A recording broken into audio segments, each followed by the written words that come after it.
हाँ जी, आज हम 100वें दोहे से आगे बढ़ेंगे। हरे राम राम राम हरे हरे, हरे कृष्ण श्री राधा कृष्ण हरे हरे। जैसी विवाह कै विधि श्रुति गाई, महामुनिम सो सब करवाई। गही गिरीस कुस कन्या पानी, भवहि समर्पी जानी भवानी। वेदों में विवाह की जैसी रीति कही गई है, महामुनियों ने वह सभी रीति करवाई।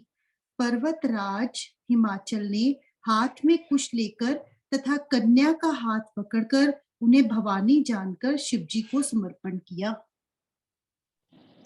बस ये सनातन धर्म में जैसे शादी होती है वैसे ही विवाह यहाँ पे दिखाया गया है, वैसे ही विवाह हो रहा है और कन्यादान किया गया है। कन्यादान का ये अर्थ नहीं है कि कन्या का दान करना। कन्यादान का अर्थ है कि कन्या पिता के गोत्र से पति के गोत्र में जा रही है। ये भ्रांति बहुत है हिंदुओं में, ये भ्रांति भी बदलनी चाहिए कि पिता के गोत्र में कन्या उत्पन्न हुई है और उसके बाद में जब वो उसकी शादी हो जाती है तो उसने पति के गोत्र में जाना होता है, तो इसलिए कन्यादान कहा गया। वागदान होता था, ये वागदान आहिस्ता आहिस्ता बदलते हुए ये इसका नाम कन्यादान हो गया जी।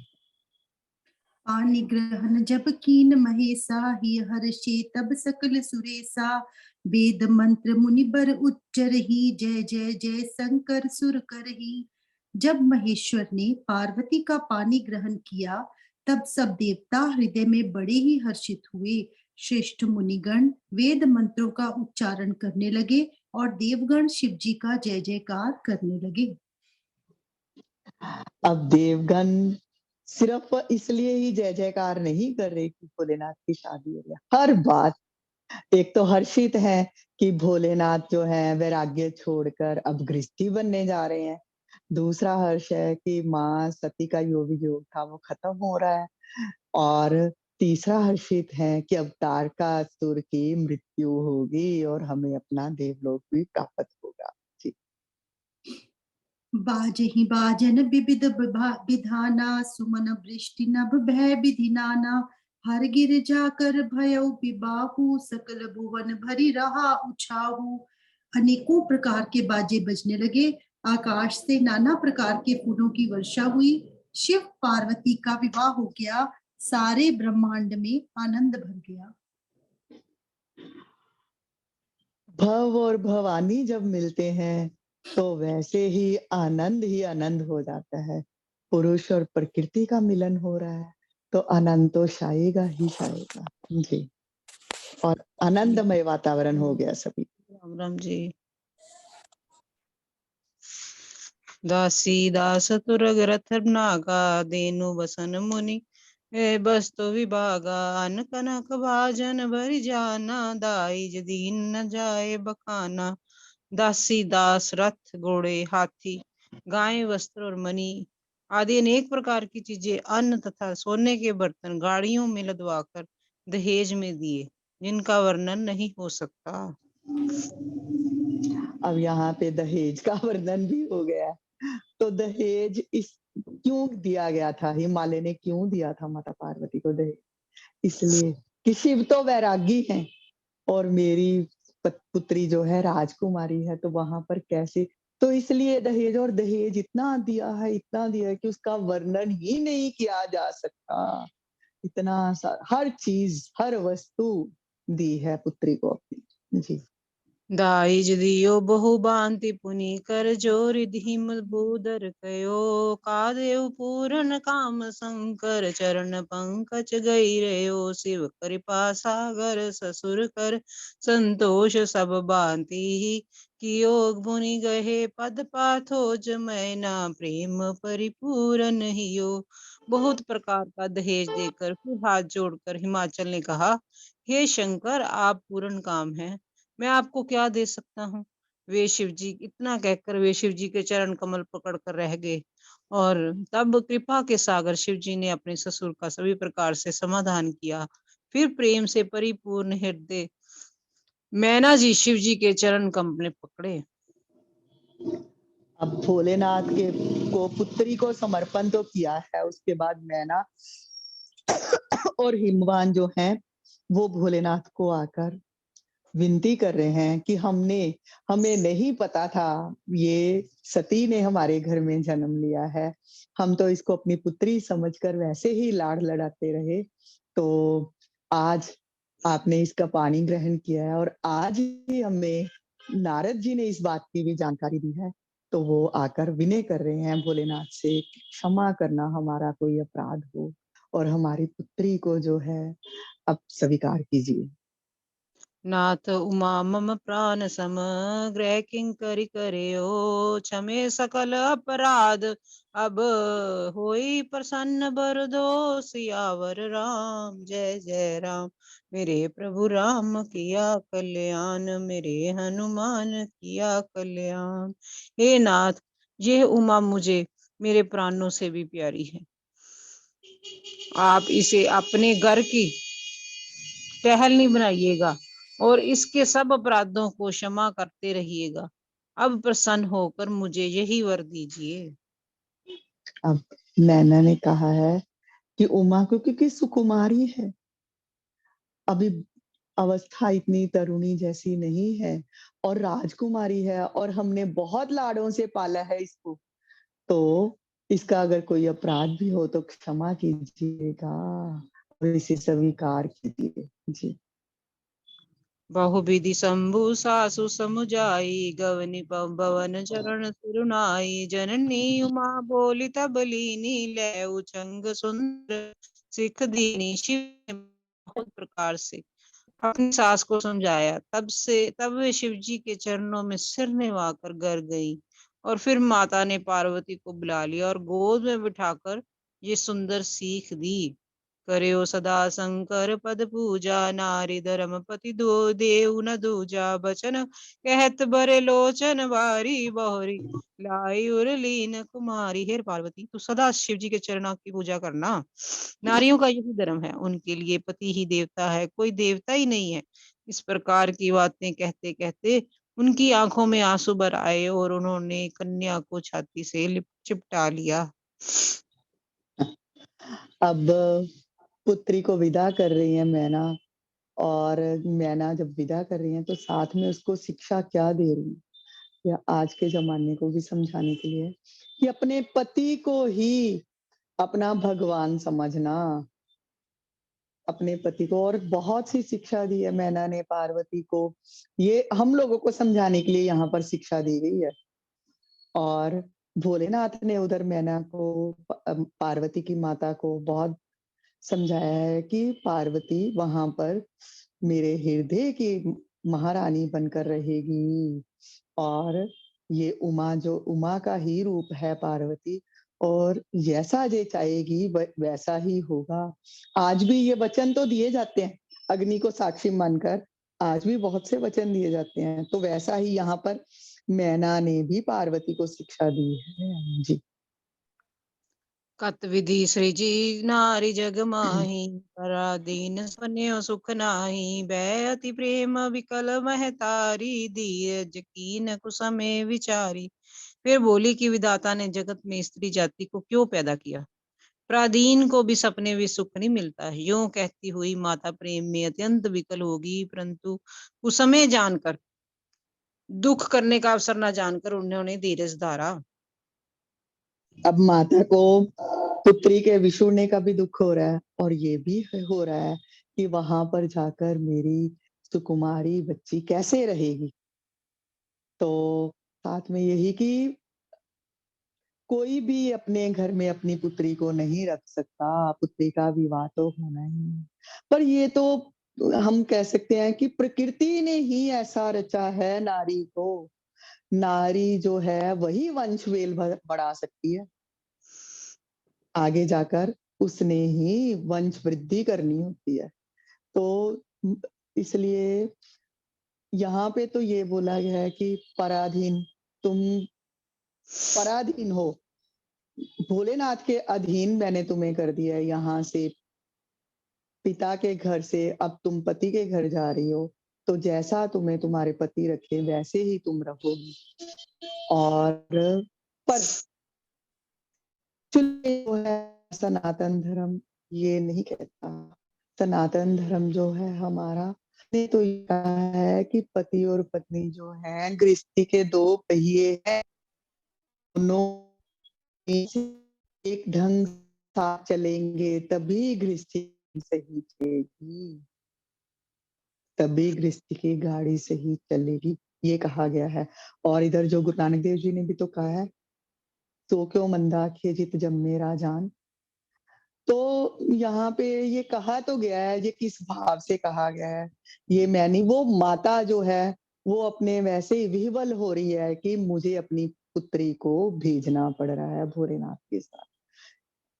जब पुनि शादी पुनि होती है जी, पुनि पुनि मिलत परति गहे चरना, प्रेम परम प्रेम कछु जाय न वरना, सब नारिन मिल बेट भवानी जाय, जननी उर पुनि लपटानी। मैना बार बार मिलती है, पार्वती के चरणों को पकड़ कर गिर पड़ती है।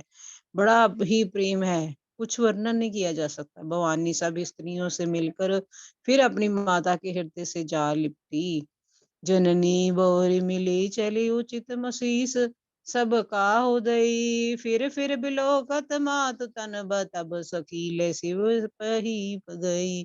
जाचक सकल संतोष शंकर उमा सहित भवन चले, सब अमर हर्षे सुमन बरषि निशान सब बाजे भले। पार्वती जी माता से फिर मिलकर चली, सब किसी ने उन्हें योग्य आशीर्वाद दिए और पार्वती जी फिर कर माता की ओर देखती जाती थी। तब सखियां उन्हें शिव जी के पास ले गई और महादेव जी सब याचकों को संतोष कर पार्वती के साथ कैलाश को चले और सब देवता प्रसन्न होकर फूलों की वर्षा करने लगे और आकाश में सुंदर नगाड़े बजने लगे। माता ने शिक्षा दिया और उसके बाद पार्वती को लेकर भोलेनाथ चल दिए कैलाश की ओर। और जाते जाते भी वही ना, माता और जो पुत्री का जो है वो संबंध आमजन समझ ही नहीं सकते। पुत्री जो है उसमें जो है माता अपना ही स्वरूप दिखती है। हर समय जो है माँ को पुत्री में अपने स्वरूप के दर्शन होते हैं। सखी भी होती है माँ पुत्री की और माता भी होती है। तो इसलिए माता और पुत्री का संबंध जो है वो अनोखा एक ऐसा संबंध है। तो यहाँ पे उसी का वर्णन किया गया है कि माता भवानी जो है फिर भी अपनी माता की ओर देखते हुए चल रही है, जा रही है। सबने उनको आशीर्वाद दिया है, यथा योग्य उपहार दिए हैं और भोलेनाथ ने भी यथा योग्य जो है दान वहां पर जो जो जिसको दिया जाता है दिया है और उसके बाद माँ भवानी को लेकर चल दिए हैं कैलाश की ओर।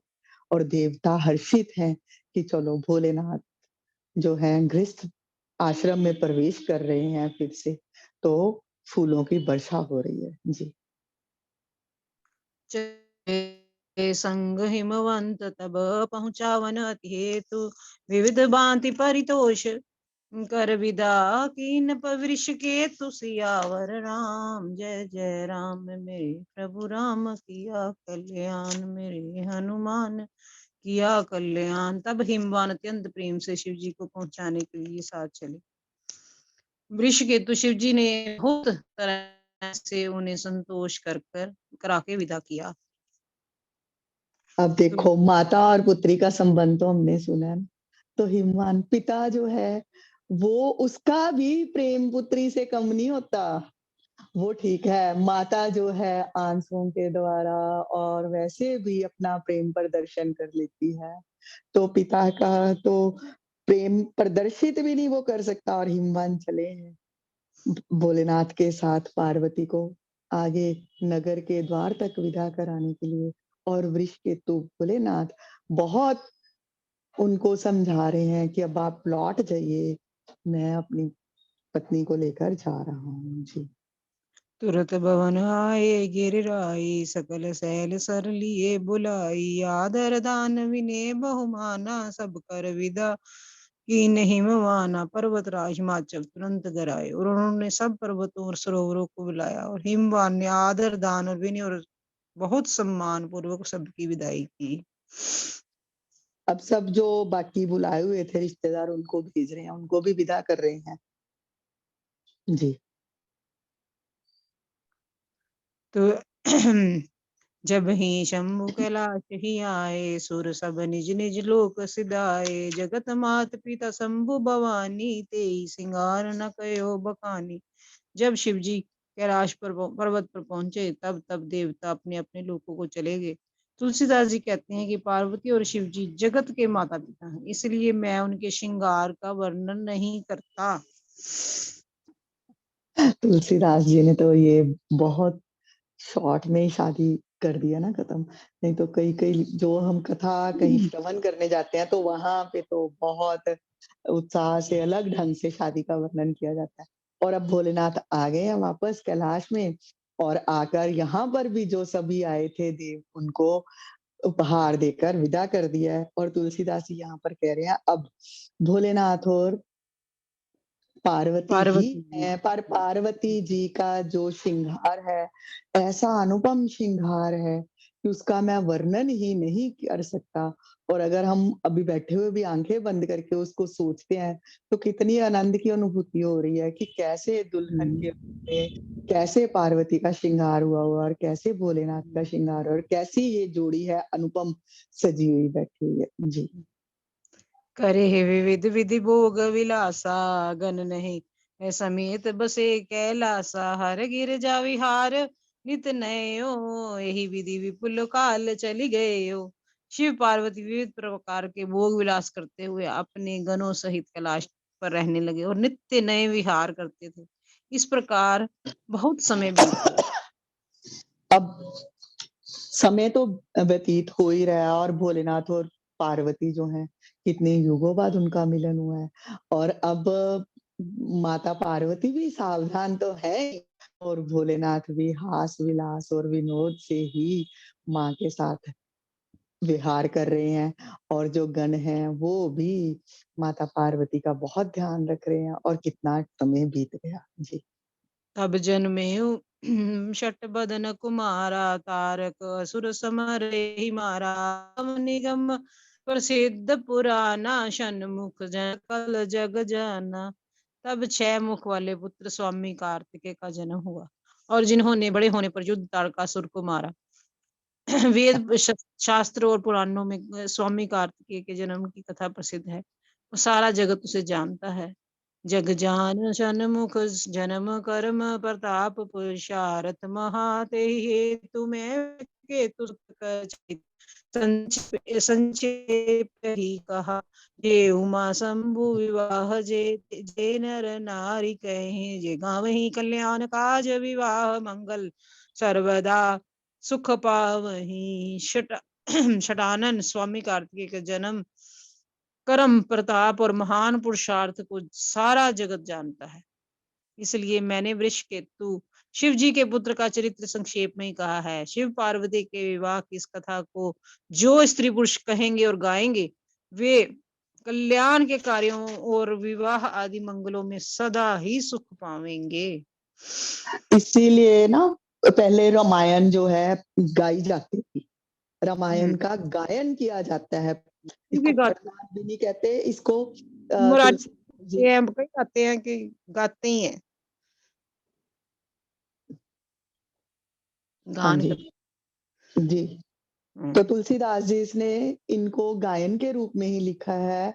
और इसका रामायण का ना पहले जब शादियां विवाह मंगल कार्य कोई भी होता तो रामायण गायन किया जाता था रात को। हाँ जी रेणु जी, आप हाँ कुछ जी, कहना चाह रहे नहीं नहीं, बोलो बोलो। हैं? हाँ जी। तो तब ना गायन किया जाता था रामायण का। दिन में एक दिन में रामायण रख के और पूरे दिन में उसको रात तक अगले दिन तक उसका भोग डाला जाता था। रामायण इसलिए पढ़ी जाती थी कि रामायण से हमें शिक्षाएं मिलें, कैसा गृहस्थ आश्रम में प्रवेश करना है और कैसा होना चाहिए। तो यहाँ पे तुलसीदास जी ने भी यही उच्चारण किया है कि मंगल कार्यों में उसके मंगल कार्य जो हैं मंगलकारी ही होंगे, जो रामायण का ये शिव और पार्वती की शादी का प्रसंग पढ़ेगा, सुनेगा। तो इसीलिए क्योंकि अगर हम रामायण पढ़ते सुनते थे, तो हम पर वो जो संस्कार हैं पल्लवित होते थे हमारे हृदय में, तो इसलिए रामायण गायन गायन किया जाता था। रामायण हो या श्रीमद् भगवत गीता हो, ये सब गायन पद्धति से ही प्रसिद्ध हैं और ये हैं संवाद रूप में ही आए हुए हैं। हर जो हमारे पुराण हैं, जो तो सब ही संवाद रूप में हैं और गायन के रूप में ही इनका गायन ही किया जाता है। श्रीमद् भगवत गीता को भी जो है भगवान का हृदय गान ही कहा जाता है कि गान किया है और गीत यहाँ पर रामचरितमानस को भी जो है वो गायन ही किया जाता है। ठीक है, इसका तुलसीदास जी ने इस ढंग से लिखा है, हम किसी भी तरह से इसको गा सकते हैं छंद के रूप में। चौपाई, चौपाई क्यों कहा गया है? 4 पाँव वाली गाय के जैसे दूध दोकर हम पीते हैं और हम तृप्त होते हैं और उस दूध को अमृत माना गया है। तो इसीलिए यहाँ पर चौपाई के रूप में जो है तुलसीदास जी ने लिखा है सब, क्योंकि चौपाई मतलब जैसे गाय का दूध हम पीते हैं, वैसे ही ये चौपाइयों में अमृत बरस रहा है। हम इन चौपाइयों को पढ़ेंगे और उसके अमृत को ग्रहण करेंगे तो हमें भी वो जो है सुख मिलेगा अमृत पान का। तो इसलिए इनको चौपाई और छंदों के रूप में इसलिए कि गायन भी कर सकें साथ-साथ में, हृदय को तृप्त कर सकें, कर्णों को तृप्त कर सकें, वाणी को तृप्त कर सकें। तो ये तुलसीदास जी ने जो रामायण लिखी है ना, वो तो उन्होंने अद्भुत ही उसका वर्णन हम कर ही नहीं सकते और अगर हृदय को समर्पित करके, हृदय में गुरु प्रभु को विराजमान करके हम इसका गायन जहाँ सुनते हैं, तो इसका आनंद ही अलग है।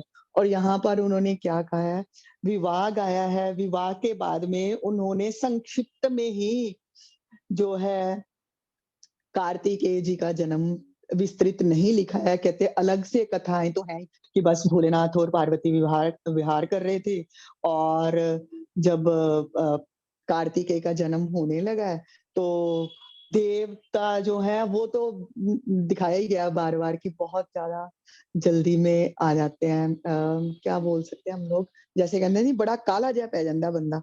तो पार्वती माता को भी क्रोध आ गया है कि ये क्या है और सतरती ने भी उधर जो है वो श्रापित कर दिया सब देवों की नारियों को कि आप कहीं किसी को पुत्र की प्राप्ति किसी को भी नहीं होगी। और इधर भोलेनाथ का जो है कार्तिकेय का जन्म जो है गंगा में बहा दिया गया है उनको। गंगा के बाद वहाँ पे सरकंडों में गंगा भी ताप को सहन नहीं कर पाई है भोलेनाथ के उस वीर्य के ताप को और उसको जो है सरकंडों में फेंक दिया और वहाँ से कृतिकाएँ उठाकर ली गई हैं और कृतिकाएँ ने पुत्र के रूप में उसका पालन किया है। 6 कृतिकाएँ थी तो कार्तिकेय ने 6 मुख धारण करके 6 को मातृ सुख का प्रदान किया। तो ये था कार्तिकेय का जन्म हुआ और माता ने विह्वल हैं कि मेरा पुत्र कहाँ पर है भोलेनाथ। तो फिर उनको पता चला वहाँ से कार्तिकेय को लेके आए हैं और यहाँ पे आकर उत्सव मनाया गया है कार्तिकेय के जन्म का और कार्तिकेय के जन्म के उत्सव के बाद में फिर देव आए हैं और इंद्र ने कहा है कि कार्तिकेय को भेजिए, हमें तारकासुर की मृत्यु के लिए चाहिए सेनापति के रूप में। कार्तिकेय को लेकर गए हैं और तारकासुर की मृत्यु कार्तिकेय के हाथ से हुई है। ये सारा संक्षेप में मैंने बता दिया जो भी तुलसीदास जी ने यहाँ पर, क्योंकि रामायण चल रही है रामायण और यहाँ पर भोलेनाथ और शिव का विवाह का चल रहा है, तो इसको उन्होंने स्पर्श करते हुए छोड़ दिया था। मैंने संक्षेप में आप सबको ये भी सुना दिया। जी, हाँ जी।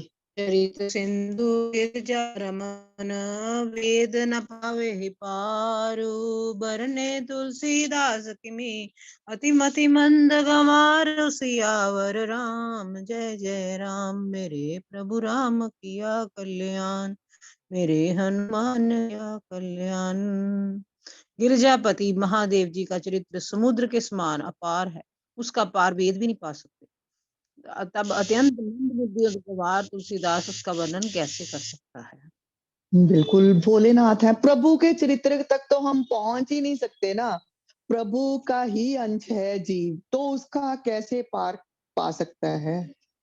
हम किसी चीज के कोई एक अंश हैं, तो हम उस पूरे पूर्ण ब्रह्म के बारे में कैसे ज्ञान और कैसे लिख सकते हैं, कैसे सुन सकते, गा सकते हैं। तो यही तुलसीदास जी ने कहा कि मैं भोलेनाथ का कैसे लिख सकता हूँ, चरित्र वर्णन कर सकता हूँ, फिर भी जितना मेरी समझ में आता है उस हिसाब से मैं लिख रहा हूँ जी। शंभु चरितम सुनि सरस सुहावा, भरद्वाज मुनि अति सुख पावा। बहु लालसा कथा पर बाड़ी, नैन ही नीर रमावली ठाड़ी। शिव जी के रसीले और सुहावने चरित्र को सुनकर मुनि भरद्वाज जी ने बहुत सुख पाया। कथा सुनने की उनकी लालसा बहुत बढ़ गई, नेत्रों में जल भर आया, रुमावली खड़ी हो गई। अब यहाँ पर ये प्रश्न आता है कि उन्होंने जो है प्रश्न तो किया था कि मुझे राम कथा सुननी है, और मुनि देव ने जो है शिव जी के विवाह की कथा क्यों गायन की है यहाँ पर। ये भी गूढ़ रहस्य है कि मुनि देव ने शिव जी की कथा सुनाकर ये देख रहे हैं कि इसको इच्छा भी है हृदय में कथा सुनने की, राम कथा सुनने की, और ये उत्तम श्रोता भी है या नहीं है। कि जहाँ वैसे ही कि बस समय व्यतीत करने के लिए, जिस तरह कहते नहीं टाइम पास करने वास्ते तो नहीं कथा मैनू कह रहा है कि हाँ जी बैठ जाओ मेरे कोल ते मैनू कथा सुनाओ, ये तो नहीं चाह रहा। तो इसलिए मुनि ने पहले शिव जी की, क्योंकि शिव और राम एक ही हैं, दोनों एक दूसरे के पूरक हैं। तो पहले भोलेनाथ की कथा सुनाई है, और जब भोलेनाथ की कथा सुनते सुनते उनकी आंखों से आंसू बहने लगे हैं, तो फिर देखा है कि ये पात्र है, सुपात्र है, ये कथा श्रवण का अधिकारी है, इसको तो भोलेनाथ की कथा श्रवण में भी इतना आनंद आ रहा है, तो अब ये सुपात्र है, इसको राम कथा सुनाई जा सकती है। हम भी जाते हैं ना कहीं कोई बर्तन खरीदने के लिए, घड़ा खरीदने के लिए, तो पहले उसको ठोक बजा के देखते हैं, चेक करते हैं, फिर उसमें पानी मतलब कुछ और कीमती द्रव्य भरना हो, घी भरना हो या कुछ भी भरना हो, तो पहले उसमें उसको चेक भी करते हैं कहीं ये लीक तो नहीं कर रहा। हाँ, ये है ठीक है ना, इसमें भरा जा सकता है, पानी भर के रख सकते हैं, अमृत भर के रख सकते हैं, कोई पेय भर के रख सकते हैं। तो वैसा ही यहाँ पर वो देख रहे हैं कि शिव कथा, इसको शिव विवाह का इतना अनुपम वर्णन है, वो सुनाता हूँ। अगर ये सुनने का अधिकारी है, सुनता है, श्रवण करता है ढंग से, तो फिर इसको आगे राम कथा सुनाई जाएगी। ये सब मतलब हमारे जो कहीं पे भी, कहीं वेद पुराण, कहीं पे भी कुछ भी आता है ना, तो इन सब चीजों के बहुत गूढ़ अर्थ हैं। बार-बार कहा गया है सुपात्र को ही जो है वो किसी चीज का दान दिया जाना चाहिए। ज्ञान दान भी आप दे रहे हो तो सुपात्र को दो जो ज्ञान पाने का अधिकारी है। तो जो कथा श्रवण का अधिकारी है उसको ही कथा श्रवण कराई जाएगी। तो इसीलिए ये देखने के लिए उन्होंने पहले शिव कथा, शिव विवाह का वर्णन किया। हाँ जी।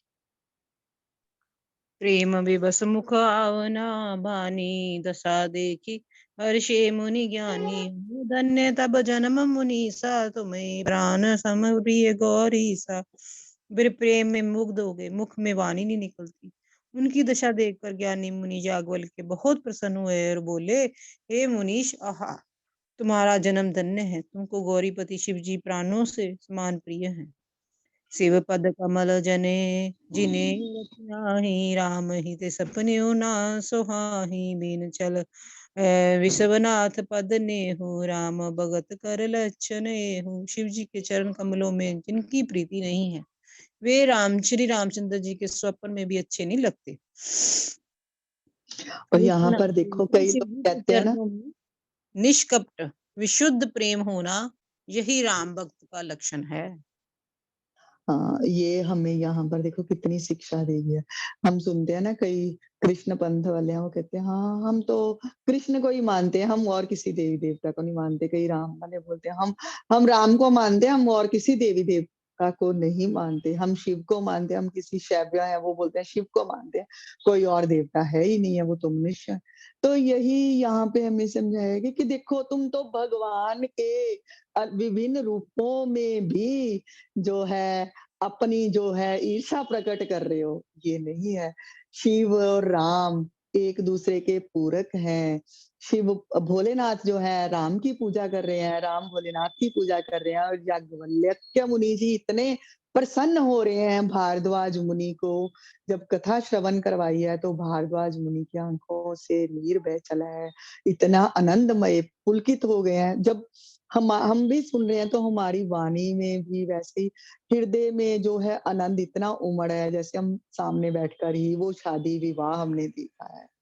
तो वैसा ही उनको देखकर सुनाने वाला भी हर्षित हो रहा है कि जिस सुनने वाला अधिकारी मिल जाए ना शिष्य, तो सुनाने का भी आनंद तभी आता है और सुनने वाले को भी आनंद तभी आता है जब सुनाने वाला पूरा मन से हर जो है रहस्य को प्रकट करके सुना रहा हो। तो यहाँ पर यही बताया गया है कि भोलेनाथ और राम जो हैं, राम का भगत भोलेनाथ को प्रिय है, भोलेनाथ का भगत राम को प्रिय है, तो ये दोनों एक ही हैं। दोनों में जो दृष्टि करके देखेगा, तो वो अपने किसी को भी नहीं पा सकता। अगर प्रभु को पाना है, तो ये भेद दृष्टि ही खत्म करनी पड़ेगी और हम प्रभु के लिए ही भेद दृष्टि रख लेंगे तो हम इस संसार से जो है भेद दृष्टि कहाँ पे खत्म कर सकते हैं। जी। हाँ जी, ये दोनों शिव और राम एक दूसरे के पूरक है ना, पूरक है। और जब हम एक दूसरे से इनकी कथा का वर्णन करते हैं तो प्रेम हृदय में इतना बढ़ जाता है कि समाता नहीं है, फिर प्रेम ही प्रेम रहता बिल्कुल, बिल्कुल। और कहीं पे भी देखो जब कृष्ण जन्म हुआ है तब भी भोलेनाथ गए हैं वहाँ पर दर्शनों के लिए कि यशोदा माँ मुझे लाला का दर्शन करवा दे। और जब राम जन्म में भी भोलेनाथ पहले होकर आए हैं, कागभूषुंडी जी को साथ लेकर शिष्य और चेला बनकर गए हैं और वहाँ पर भी राम के दर्शन बचपन में भी करके आए हैं, फिर भी हृदय की प्यास नहीं बुझी और यहाँ पर फिर से मन में विचार कर रहे हैं कि मैं कैसे अपने राम प्रभु के दर्शन करने के लिए जाऊं। हमने पहले ये श्रवण किया है कि प्रभु राम के दर्शन की मेरे को लालसा है, पर मैं कैसे क्या युक्ति उचारूं, कैसे जाऊं कि किसी को पता ना चले और मैं दर्शन भी कर रहा हूं प्रभु के। और जब दर्शन किए हैं वहां पर जब गए हैं, जब सती साथ में थी और दर्शन किए हैं, तो तब भी ये नहीं कि जाकर वहां पर उनकी लीला बनती है कि जाकर हाँ प्रभु उनको प्रणाम किया है सबके सामने जाकर या कुछ भी नहीं। वो दूर से ही उच्चारते हुए जय सचिदानंद आनंद कंद भगवान की जय करते हुए दूर से ही चले गए हैं, दूर से ही भगवान को प्रणाम भी किया है और जोर से किया है ताकि भगवान सुन भी ले। और उनकी लीला में आकर विघ्न नहीं डाला है कि हाँ भाई हाँ वहां पे आ गए वन में और आके प्रणाम प्रभु मैं आपको प्रणाम करने आया हूँ। और प्रभु उस समय विरह वादना में है सती की सीता माता की, और उस समय आकर प्रणाम नहीं किया, दूर से ही प्रणाम करके चले गए हैं कि प्रभु मनुष्य रूप धारण करके अपनी लीला कर रहे हैं और वहां पे आके मैं भी विक्षेप नहीं करूंगा उनकी लीला में, ऐसा है। और बार-बार हर कथा में ये भोलेनाथ आए हैं तो इसलिए ये बताने के लिए कि मैं और कृष्ण, मैं और राम, मैं विष्णु एक ही हैं, हम एक ही हैं। पर फिर भी लोगों के मनों का ये संदेह दूर नहीं होता। सीधी इसके लिए हम संसारिक एग्जाम्पल ले सकते हैं। देखो जी, हम किसी एक घर में किसी को हम प्रेम करते हैं, किसी को हम बहुत मानते हैं और उसकी अगर हम पुत्र से या पुत्री से द्वेष रखें, कहिए जी हाँ जी ਤੁਹਾਨੂੰ ਤੇ ਅਸੀਂ ਕ੍ਰਿਸ਼ਨ ਅੰਕਲ ਤੁਹਾਨੂੰ ਤੇ ਬੜਾ ਪਿਆਰ ਕਰਨੇ ਆ ਪਰ ਇਹ ਤੁਹਾਡੀ ਜਿਹੜੀ ਕੁੜੀ ਹੈ ਸਾਨੂੰ ਜਰਾ ਚੰਗੀ ਇਹ ਤੁਹਾਡਾ ਮੁੰਡਾ ਸਾਨੂੰ जरा चंगा नहीं। तो वो आपको प्यार करेंगे वैसा नहीं। तो वही अगर आप चलो ये नहीं भी मानते, प्रभु नहीं भी मानते, आप राम को प्रभु मान रहे हो और आप शिव को प्रभु नहीं मान, तो उनका सखा मान के ही उनका कम से कम जो है पूजा तो करो, उनकी सखा मान के ही पूजा कर लो। और आप ये बोल रहे हो कि हम राम से तो प्रेम करते हैं, हम शिव से द्रोह करते हैं, तो कितनी गलत बात है।